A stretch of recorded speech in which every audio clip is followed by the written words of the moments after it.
各位網友，嗱，今日就係10月20號星期日，咁就我第一條片呢，就係即係非常罕有地，有一個辭咗職嘅呢個海外常任法官終審庭出嚟批評香港啲判案、國安法同埋23條，大家睇下佢係點講先。嗱，呢個呢就係岑耀信。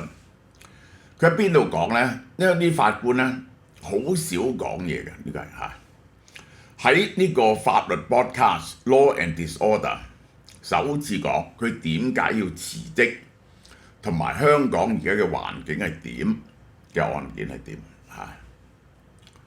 好啦，佢如果早知香港係咁啊，佢當日就唔會應承出席呢個終審法庭。佢係做咗4年嘅，2019年開始做啊。辭職咧係因為最近幾單案件咧，法庭係過於偏袒，即係法庭咧係完全根據政府嗰個立場嚟到判案，再唔係睇法律嘅立場。佢同意主持人話香港而家嘅法律咧係靈魂嘅腐蝕，哇！呢個好嚴重 ，corruption of the soul， 靈魂腐蝕咗，即係。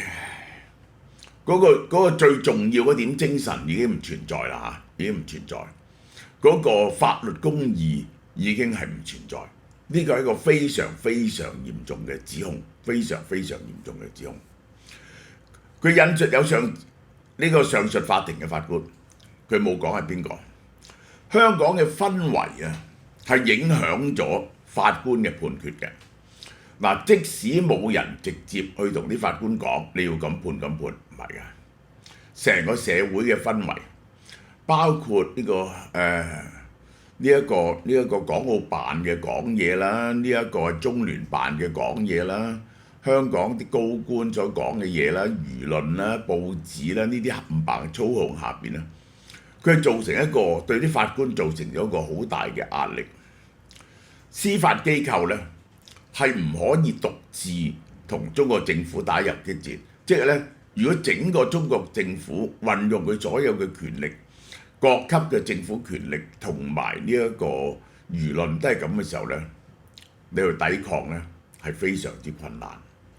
因為咧，其實我解釋俾你聽，而本來咧喺有一段時期咧，就係北京就係想喐香港嘅法律。香港呢套 common law 嘅制度，後來覺得唔使。呢班人呢，就係叫君子可欺而其方，佢哋呢，就照法律判決。只要喺1998年嗰時，佢哋承認咗呢個人大常委會嘅法律解釋權嗰刻呢，你冇辦法救佢玩，因為一有爭議嗰時呢，佢就用人大決定同人大呢一個解釋權，一用咗呢樣嘢呢，就overrule 晒你所有嘅法律，於是嗰啲法官如果純粹照規則嚟講，你既然接受咗人大嘅決定係有凌駕性，咁你咪照佢嚟判咯。於是法官就變咗係北京手中嘅一把武器，反而係大家清楚啦嘛？點解？呢個就係個靈魂嘅侵蝕。好啦。美國政府試圖對香港法官實施制裁係錯誤嘅，佢一定幫啲法官講嘢啦，因為佢哋亦都係受害者點解呢？香港嘅本地法官唔似海外法官嘛，咁你諗下一個人出嚟，佢就做咗一輪，可能做咗一輪大律師，咁於是佢就走去做法官，做到40歲咁樣，咁佢係咪退休呢？冇定走嘅。香港嘅法官去唔到第二度法官做法官，香港嘅法官亦都唔可以翻出去做大律師，咁於是佢嘅處境就好困難，但我講俾大家聽，所謂嘅處境困難呢，你一定要解釋呢個就係佢如果辭職，佢仲係壯年嘅時候，佢冇嘢好做，呢個係，但係呢，政府亦都炒唔到佢嘅喎。佢堅決佢嘅判決立場，政府炒唔到佢，但係佢以後就冇級升啦，冇運行，呢個就係，而且就會俾文匯大公嗰啲咧就點名批評，呢個就係本地法官面臨嘅局面。如果佢哋跟呢一個政府嘅意向去走呢，咁就會受到制裁咯，可能係。本地法官唔能夠好似外籍法官咁一般輕易離職，因為咁係財務上自殺 （financially suicidal）。香港啲法官咧通常都有去到原訟庭法官都有30幾40萬人工嚇，仲有呢個又有應該有住屋津貼。但係咧就係咁，如果佢做到40幾歲，咁你儲唔儲夠錢退休咧？你冇嘢做咯，呢個財務上係自殺嚟喎。嗱，咁呢個係值得同情，但係咧，我又要講翻我睇嘅立場。如果你係咁咧，你即使唔辭職都好，你就堅決照你自己嘅立場判案。咁佢咧就唔會俾你去判呢個國安嘅案件，呢個特首唔會俾你做國安法官，咁你咪舒服晒咯。不過你以後都冇級升啫嘛。海外法官都好清楚，如果唔係集體辭任，留落嚟嘅人就面對好大嘅壓力。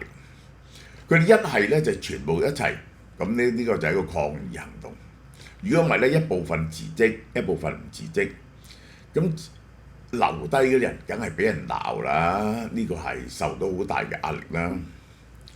佢當初佢相信海外非常任法官可以喺終審庭協助香港維持法治嘅。當時10幾位海外法官，最多係15位都係有呢種講法。嗱，我再澄清下，海外法官呢，非常任法官呢，佢就一年唔會多過一次嚟香港參加審一單案。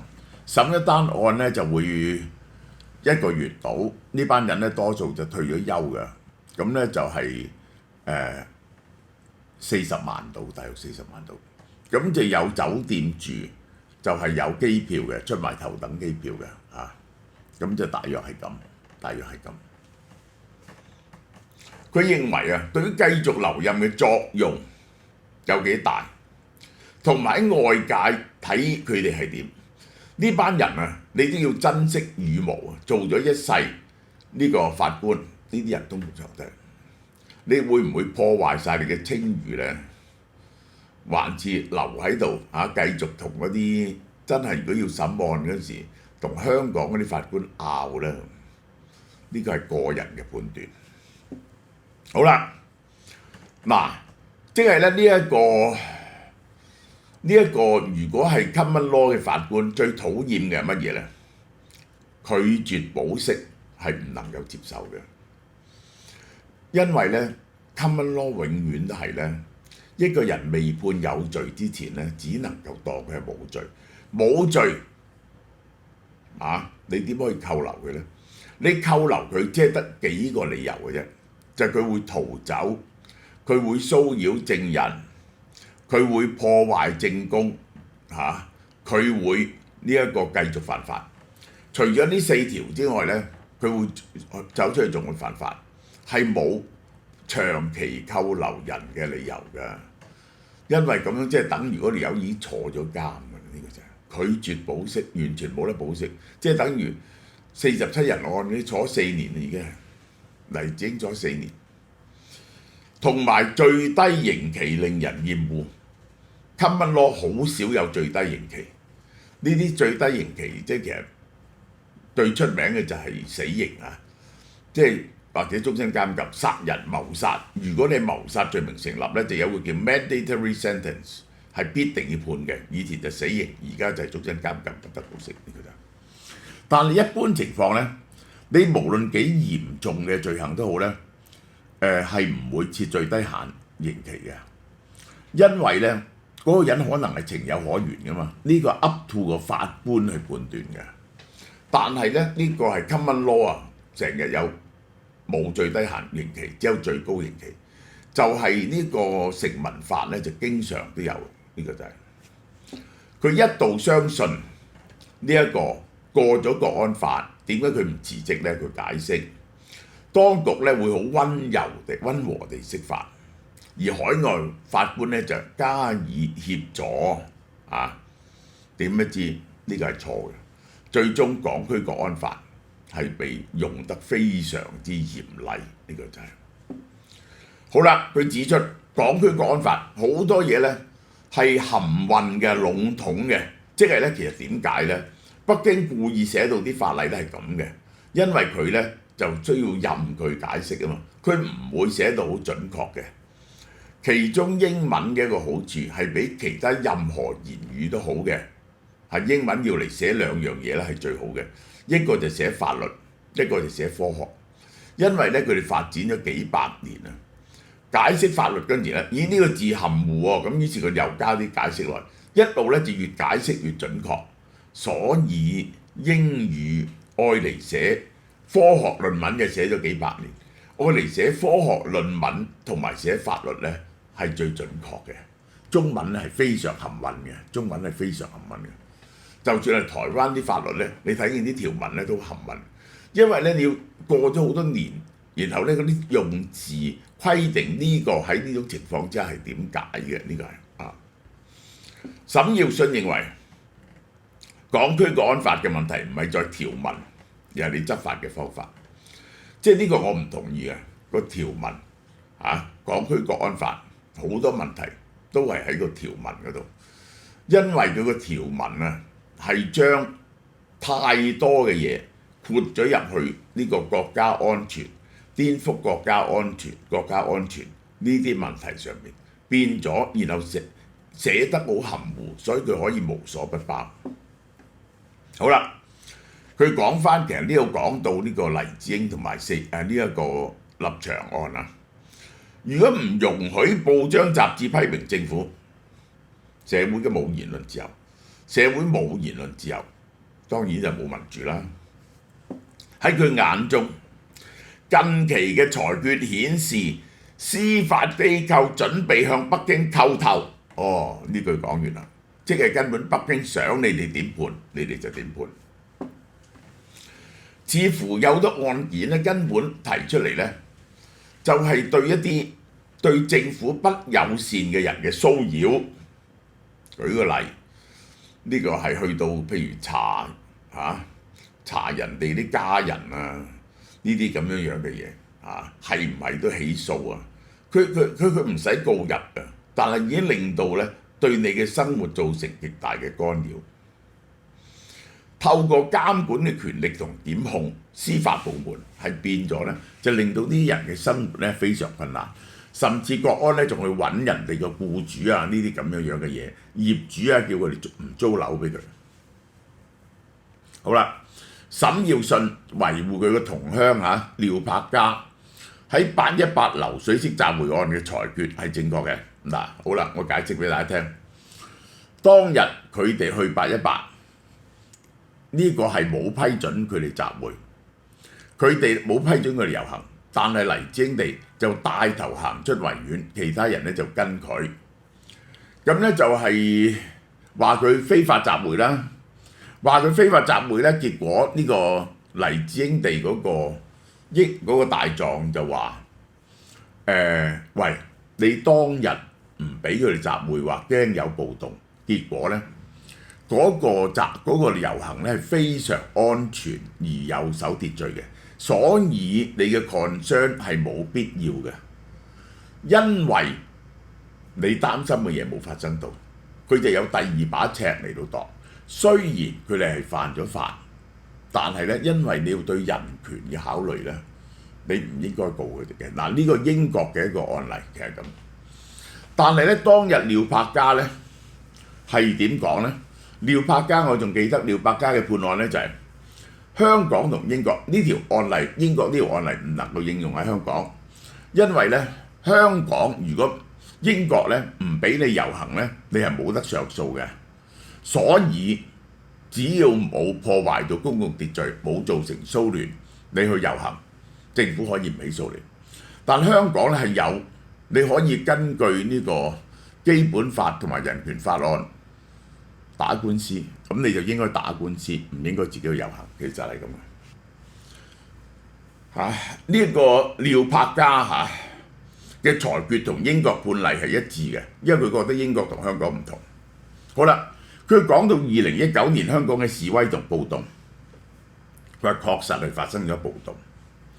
佢話2019年嘅暴動係震撼嘅，有破壞財產，有進入立法會打爛窗，有好大程度嘅破壞。但我一定要講呢，其實我哋睇到所有後生仔當日所做嘅，唔係即係除咗極少數真係有啲破壞地鐵啊呢啲幫人哋啲鋪頭裝修啊，咁呢個就唔好。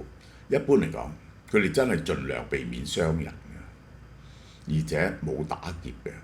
呢個同外國嘅暴動咧爭好遠。外國一嚟咧就係打劫㗎啦，一嚟就打劫，而且意圖去傷人嘅，呢個係。沈耀信認為警方行為殘忍，但係警方唔係完全錯殺，呢個係佢嘅意見。即係咧，因為你暴動，警方就要鎮壓，所以咧警方唔係錯殺，但係警方用過度嘅武力執法，呢個警方係錯嘅，呢個係全世界嘅警察專家都會咁講。至於呢個特區政府同北京話民主派嘅領袖煽惑暴亂，呢個係完全錯嘅，或者話有 CIA 組織，完全錯嘅。呢個完全冇根據。我以一個喺土生土長嘅香港人同對呢啲人嘅認識嚟講 ，totally, completely, absolutely false。但係有啲人呢，就係想用暴動嚟到逼特區政府應承嗰四大訴求，明唔明啊？因為佢哋覺得和平和理非咧係冇用嘅。經過佔中之後，佢哋咧經過幾年嘅反思，決定係要將個運動逼到暴力嘅邊緣。佢哋唔係打人，佢只得破壞物件啫，逼到暴力嘅邊緣。希望特區政府驚而妥協，呢個係佢哋嘅真正諗法，呢個係佢哋嘅真正諗法。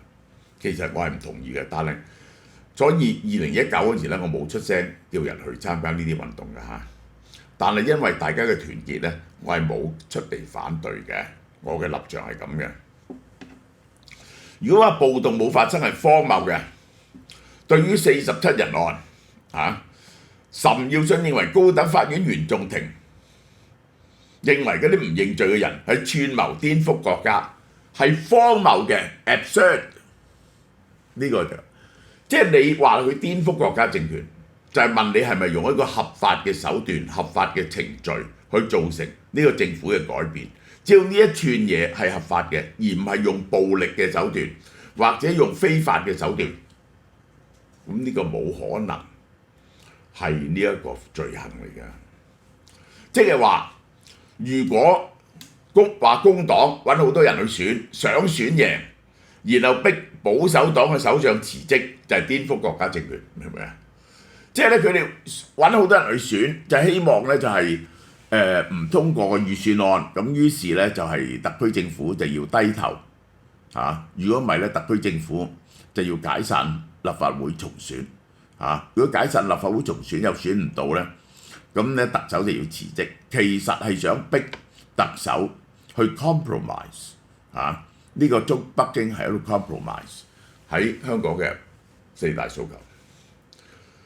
當時被告係想用合法嘅選舉方法嚟到達到基本法明文規定嘅結果，就係否決預算案。於是你解散立法會再選，訴諸民意，你再贏，咁樣行政長官要辭職。呢個係明文規定嘅方法嘅渠道去表達係人民去干政。而只係非法呢，呢個係 perfectly preposterous， 完全荒謬。尤其是有啲案件審理拖幾年呢，係 scandalous， 係醜聞，呢個字亦都譯得。沈耀信認為呢個案涉及嘅文章，呢個係立場新聞，完全係意見表達。法官咧就分為唔同嘅層次，認為有啲咧係有煽動意圖嘅。乜嘢叫煽動意圖呢？其實即係我主張一樣嘢，咁呢個就叫有煽動意圖。世界上冇一個文章係冇意見嘅，其實係冇一個文章係完全事實客觀嘅描述，呢個呢係唔存在嘅。所以你將佢分為唔同嘅層次咧係荒謬嘅。法官嘅判決基本上係唔認同民主派嘅分析，認為一個合理自由嘅社會呢個民主派認為編輯登一啲批評政府嘅嘢係天經地義嘅。我都話俾你聽，喂，新聞就報導衰嘢為主喎，新聞唔係報導好嘢為主喎。呢個你加咗人工咁樣通常都唔會報導嘅喎。你俾人哋炒魷魚呢啲咁嘅嘢，或者你工槍意外死咗呢啲嘢就會報導。法官嘗試區分案嘅17篇文章，邊啲係表達意見，邊啲係 went further， 即係意圖顛覆，簡直荒謬。至於黎智英欺詐案，黎智英技術上違反租約，呢個係一個租約嘅糾紛。法官話佢欺詐，因此定罪及判刑，呢個係荒謬嘅，呢個係荒謬。我解釋俾你聽。呢個世界有啲明顯意見嘅嘢，嗰啲咧一定係譬如你偷人哋一箱蘋果咁樣，咁呢個咧係好即係唔會有咩爭議。呢啲咧我哋就用刑事嚟解決。如果你問人攞咗一箱叫你話要買一箱蘋果嗰個嘢，攞一箱蘋果出嚟，咁結果咧你話佢有啲爛嘅，就俾少幾蚊佢。嗰個嘢咧唔肯，你繼續攞走嗰張蘋果，咁咧呢個就變咗係民事案件啦。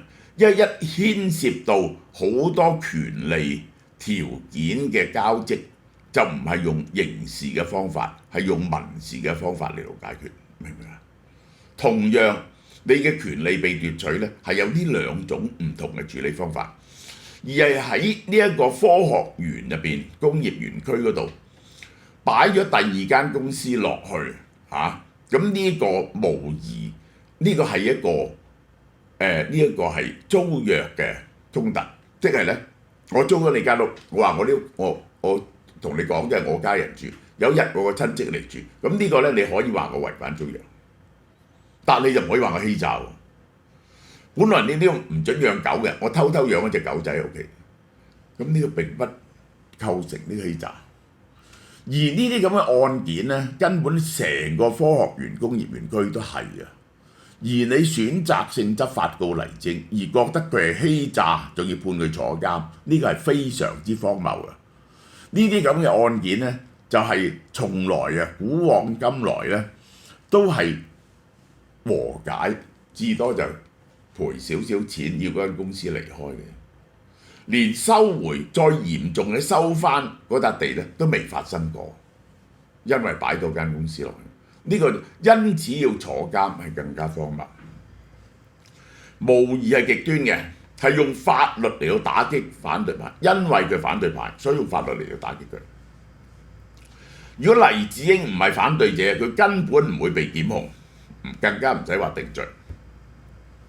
香港司法機構回應法庭線表示，沈耀信嘅指控嚴重，不符事實，亦都係對法庭同法官嘅冒犯，永遠就係大拇指，而唔會根據事實嚟到辯駁。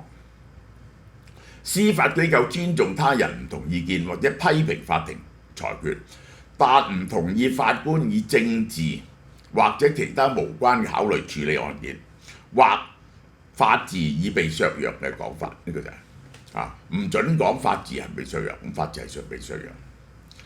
香港政府發言人形容沈耀信嘅意見偏頗，唔同意佢講嘅香港法治獨立同司法權國安法所發表嘅意見，一定係咁。特區政府審理國家安全案件，絕對冇受到中央特區政府嘅政治壓力，法治亦都冇倒退。你話冇咪冇咯，呢個就係。任何人士出於乜嘢理由或者動機提出相反嘅結論，總之如果一話法治倒退咧，就完全錯誤或毫無根據。嗱，我講緊啲法治咧有好多嘢，其中一樣嘢咧就係你將嗰啲法律寫到好含糊，而係咧將好多人裝落個法網度，然後咧你就選擇定執法，呢個已經係一個非常嚴重嘅狀況。至於用陪審團審啊，坐幾年以上嘅案件啊，呢個咧係必須嘅嘢嚟嘅，呢個香港以前跟英國咧就多數都有陪審團審，呢個7年以上嘅案就唔可以咧由法官審，因為咧你唔係可以淨係由專業人士嘅，你要訴諸嗰啲市民嘅 common sense 嘅呢個。而呢樣嘢喺美國更加係憲法規定嘅，所有案件都要有陪審團審，係人權嘅一部分。呢個係國安法同維護國安法，即係23條，聲明維護國家安全，應當尊重同保證人權。佢有講尊重同保證人權啊，有關權利同自由並非絕對。嗱，呢啲咁樣咧係言語藝術。你寫咗喺個法例度尊重同埋保障人權，你點樣落實呢點呢？係完全冇嘅。好啦，然後你話係啊，我尊重人權啊，但係人權同自由並非絕對，嗰個界線係好清楚嘅。世界所有人權公約都話 until utterly necessary， 你要窮盡所有方法啊，然後因為大眾嘅利益而不得不加以限制嗰刻，先至能夠加以限制，明唔明啊？呢個係嗰條線，你而家將條線褪後咗108000里。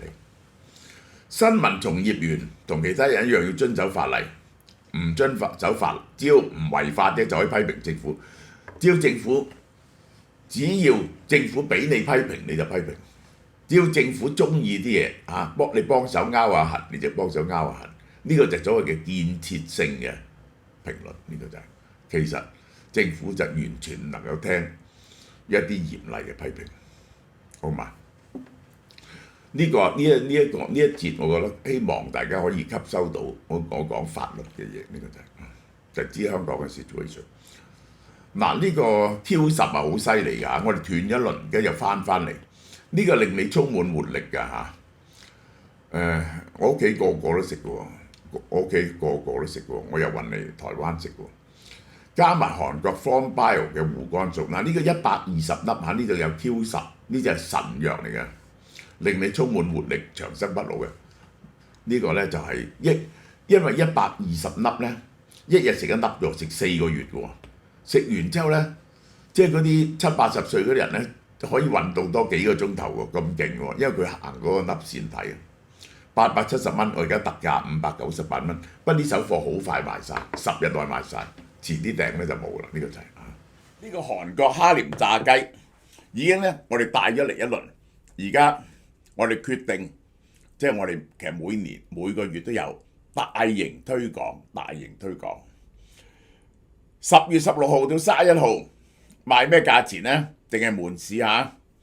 韓國哈廉唐揚炸雞呢個就係1000克喎，1公斤喎，88蚊減到52個8啊！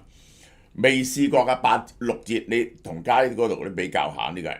咁佢啲韓國人好中意食炸雞，因為佢哋自己有啲炸粉嘅，就外脆內軟嘅。第二就香味炸雞600克。由75蚊減到45蚊，6折啊！仲有香酥雞塊啊！呢個由480克，即係1斤到啊！啖肉，而且炸埋，由59蚊減到35個4啊！就仲有呢個韓國氣炸雞塊，呢個又係香酥雞塊氣炸雞塊，480克又1斤。就68減到40個8，呢個唔使講啦，有少少辣嘅水牛城雞翼同雞腿，少少辣，好野味，配啤酒非常好。200 gram 呢啲細啲嘅，賣開28蚊減到16個8。所有產品咧都係可以用氣炸鍋、微波爐同油炸烹煮，咁抵咧！你真係要買多啲翻去啦嚇，1公斤喎。52個8，唐揚炸雞喎，開嚟食係咪好方便呢？呢啲真係好方便，啖啖肉。記得10月16號到31號，即係門市啊！呢個係。